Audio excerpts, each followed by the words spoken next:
L'accés no autoritzat d'altres persones a la nostra xarxa Wi-Fi és perillós.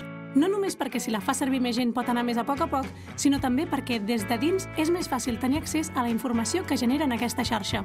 Per exemple, informació personal o contrasenyes. La nostra informació també pot quedar desprotegida quan ens connectem a xarxes Wi-Fi públiques. Les xarxes Wi-Fi protegides amb una contrasenya són completament segures? La resposta és no, tot i que podem prendre algunes mesures per protegir més bé la nostra informació.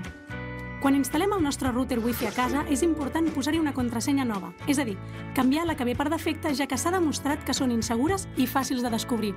Hem de crear una contrasenya segura i canviar-la de forma periòdica. De les diferents opcions que ofereix el router sense fils, hem d'escollir l'opció dels xifrats WPA o WPA2, que s'ha demostrat que són més difícils de piratejar. Sovint ens connectem a xarxes Wi-Fi públiques, per exemple de bars, hotels o aeroports, sense saber qui hi ha al darrere i si tenen prou mesures de seguretat. Si resulta ser una xarxa no segura, altres usuaris podran accedir a tota mena d'informació nostra. Hem de desconfiar, doncs, de xarxes públiques que no demanen autentificació. També hem de sospitar si el nostre dispositiu ens demana de nou la contrasenya per accedir a una xarxa a la que ja havíem accedit prèviament. Per últim, és important que l'opció de Wi-Fi dels nostres dispositius estigui desactivada perquè no es vagi connectant per si sol a xarxes Wi-Fi sense la nostra supervisió. Només l'activarem quan l'haguem de fer servir.